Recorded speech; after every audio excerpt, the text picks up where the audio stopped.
Antigamente eu ia pro sinal, via as pessoas passando no sinal, mas eu ficava observando que todo mundo ia e vinha de algum lugar. E eu falei, não, eu estava ali, eu ia continuar. Não tinha pra onde ir.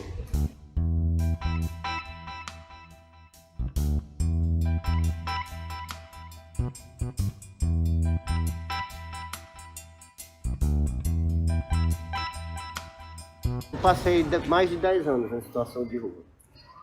Dormindo na rua mesmo, em papelões, em bancos, em marquises, a situação em viadutos. Andei muito na estrada, andei em muitos estados, conheci muita situação, é a mesma em todos os locais que a gente está.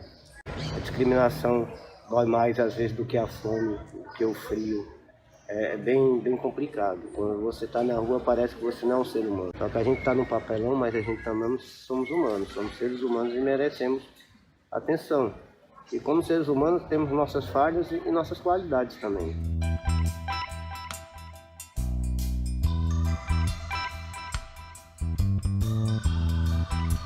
Minha rotina diária é assim, eu acordo 4h30 da manhã, aí eu começo a cortar umas latas até 7, aí eu produzo 4, 5 baterias.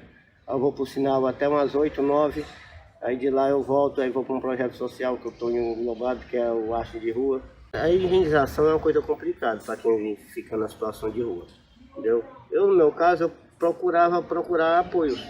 Como eu ficava na praça, eu procurava um posto de gasolina, um shopping, um comércio, um bar, entendeu? E eu, em troca, como eu dormia na praça ali do Dragão do Mar, da Biblioteca Pública, aí lá tem um posto de gasolina.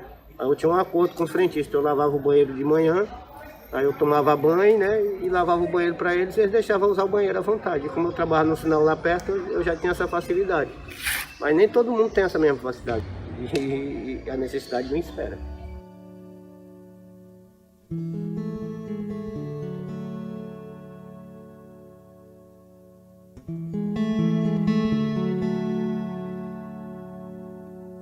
Então que eles tentam barrar, eles botam grade na fachada para a pessoa não ocupar a fachada para dormir.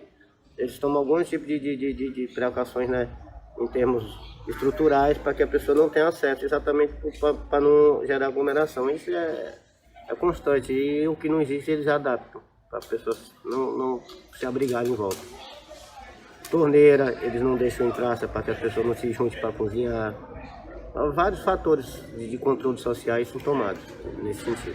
Não tenho assim como especificar, né? Eu sei que é nocivo para a gente porque, além de se tornar um preconceito, às vezes na hora de chuva, uma sacada ajuda muito de madrugada. Então, isso é muito complicado.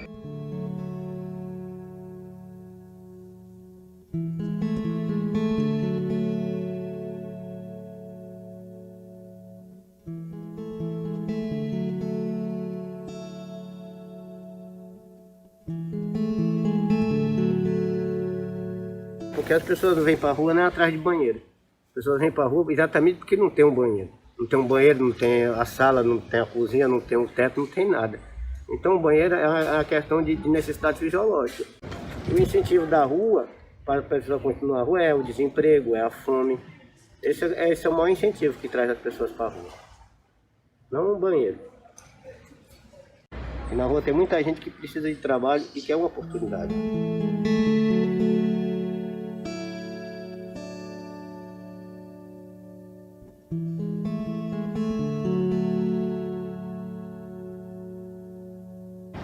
Então a política tem que ter continuidade. Deu a habitação, então vamos buscar a formação, o empreendimento, alguma coisa para que a pessoa realmente supere a situação. Porque tirar uma pessoa da rua é fácil. Você pegar e botar dentro do quarto. Agora tirar a rua de dentro da pessoa é mais complicado. É reconstruir aquilo que foi desconstruído durante anos. O poder público garantir a alimentação abrindo uns espaços e a iniciação abrindo alguns espaços de banho, mas perante a realidade da população é muito pequeno. Só pode falar em melhoria em espaço público a partir de quando a gente trabalhar com seriedade e buscar o censo. Só através do censo que a gente pode elaborar política pública. Se a gente não sabe quem somos, quantos somos e onde estamos, a gente não pode fazer planejamento nenhum. Então a primeira coisa para a melhoria pública é o censo da população de rua imediatamente. E por causa da pandemia, muita gente paga numa diária. Aí não tem condição de pagar a diária, fica devendo uma semana, o senhorinho não quer saber, é rua.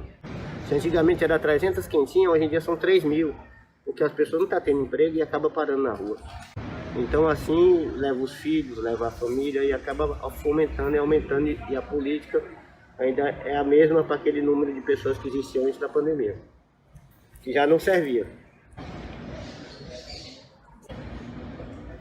Quando as pessoas passarem, entendeu, dentro dos ônibus, dentro dos seus carros, se lembrar que ali no papelão é um ser humano, com todas as suas qualidades, com todos os seus defeitos e com todas as suas necessidades.